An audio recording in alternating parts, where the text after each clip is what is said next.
Jamie is coming to us live from a very special location. Hi, Jamie, where are you?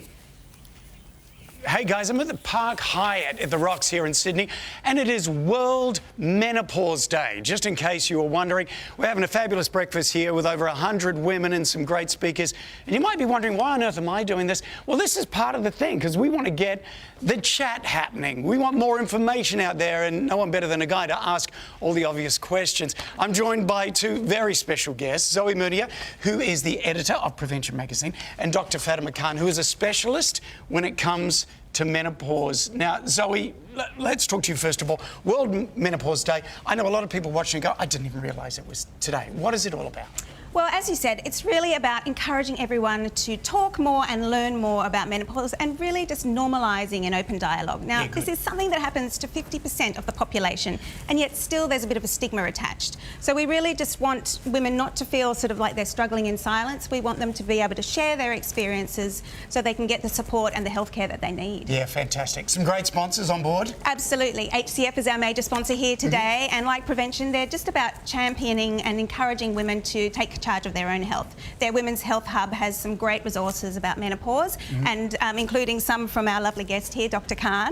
Our other sponsors include ProMensal, Boost Lab, and some other great brands that are all about just putting women's health and well-being at the centre of everything that they do. Fantastic. Dr. Fatima, what are some of the biggest misconceptions when it comes to menopause? So I say the top 3 misconceptions are, the first one is it's just hot flushes, put a fan by your bedside and it'll be over. Well, that's not the case. The average transition lasts 7 years. And the other thing is majority of the symptoms that bother women impact their mental health.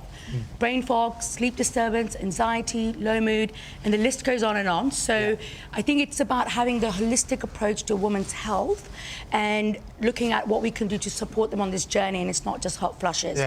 The second one is age. So a lot of women will go to the health practitioner and say, oh, you're too young to go through menopause. Well, the average age is 51, but it's not uncommon for women to start experiencing the perimenopausal symptoms in their early 40s.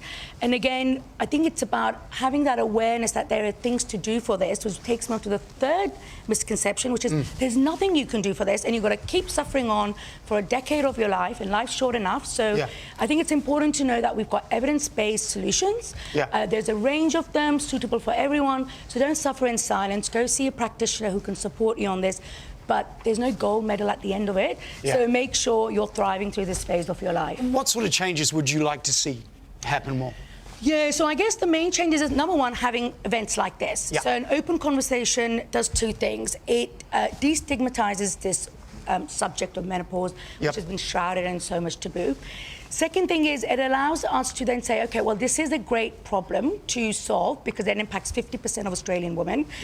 But we know now that from the Senate inquiry that it has a huge impact on the economy, women's everyday life, but also her mental and physical health. So they've implemented 24 recommendations, which include education from secondary school onwards, followed by education at medical school and mandatory training for general practitioners. Fantastic. And so I think if we focus on those, we'll be thriving. Yeah, it's been an incredible morning. I've learnt a lot. I thought my wife just hated me. But there's other things happening behind the scenes too. Ladies, thank you so much. Now, we are going to cross back a little bit later on, guys, in about half an hour. We've got a very special guest who spoke this morning, who is an amazing fitness guru, and she's going to tell her story through menopause and the changes that she's helping with women to implement to help them on their journey. Zoe, Fatima, thanks so much. Really appreciate it. Pleasure. Back to you guys. Terrific, Jamie. Great conversations to be having. Thank you. Thanks, guys. Well, it's time now. First, though, let's cross back to Jamie, who's bringing awareness to a very special cause, along with fitness guru Michelle Bridges. We have got a cast of thousands down here. Beautiful spot, isn't it? Look at that. The Opera House just behind us. We're at the Park Hyatt at the Rocks in Sydney for World Menopause Day. And I've got 2 very special guests just next to me. Zoe Meunier over here, who is the editor of Prevention magazine, and the fabulous Michelle Bridges. Hey, how are you? Good to see you too. Look, we just saw you working out down there and just grabbed you. Oh, you know, just in my heels and frock, of course. As you do. Zoe, let's start with you once again. It's been a fabulous morning. Had over 100 women having this amazing conversation about menopause, because a lot of ladies suffer in silence, don't they? So tell us, what's the reaction been? Oh, it's been amazing. I think, as you said, they've been so grateful to be in a room where everyone understands what they're going through. No topic is off limits. We're getting some really credible advice, and also, most importantly, they're being heard, because sadly, when it comes to menopause, that just doesn't happen often enough. Yeah, absolutely. Michelle, good to see you. Good to see you too. Now, you've created a program called the Menopause Method. Correct. Right? Now, what's this about, and why did it come about? Well, it came about 2.5 years ago. I wasn't feeling myself completely. I'd had a few things that were just like going, what's that about? A little bit of anxiety. Just felt a bit flat, which is so not me. And maybe even a bit of brain fog. I wasn't training as much, which is a big sign for me that something isn't right. And I went to my GP, and there were some hallmark signs in my blood work, but at no point was perimenopause even mentioned. And I didn't even know what perimenopause was 2.5 years ago. And my business, strangely enough, at the same time, had been asking me to develop a menopause plan. And I thought, do I really want to put my hand up to be the menopause girl?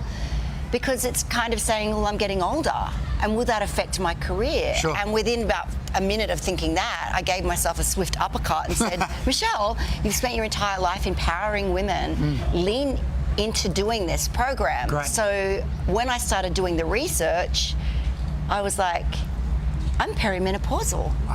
And I didn't even know there was such a thing as perimenopause. And I'm still telling my girlfriends now who have never even heard of it. So fast forward to today, we launched the program in March of this year. We've had many women go through, and some of them have done it twice and even 3 times. And the results we're getting are fantastic, because it's a holistic approach. We approach lifestyle, we approach sleep, we approach exercise, we approach nutrition. I have some incredible specialists that come in and give us incredible information that we're also thirsty for. And we've just had, it's been my passion project, and the fact that I kind of discovered, self-diagnosed whilst building the program was ridiculous.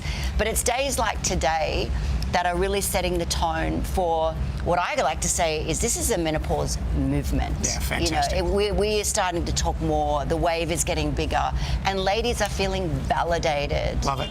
You know, they don't even half the time need a solution. They just want to be heard. Yeah, absolutely. And this is the question that I've wanted to ask all morning. Is there anything that we can do as husbands, as partners, and the kids, the family? I think knowledge is power in this regard, and many women, and for no fault of our own, because we've never been taught, are clueless coming into this. And a lot of them are blindsided because we all think, oh, it's for your 50s or 60s, isn't it? Not for your late 20s. It can start as early as mid-30s or late 30s for some ladies. So knowledge is power, and if we can educate our women, but we can also educate the men in our lives. Like the women, 50% of society, but it really affects 100%, because we got fellas in our life. We work with men.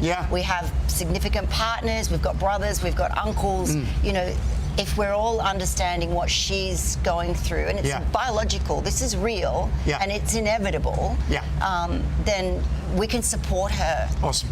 How can we find out more, Zoe, just quick? Yep, there's loads of stuff online, but make sure you're going to somewhere that's reputable and evidence-based, like Prevention and our Thriving in Menopause podcast, or HCF and their Menopause Matters podcast. You're amazing. Thanks so much for joining us. Thank you. Back to you guys. Good stuff. Thanks, everyone.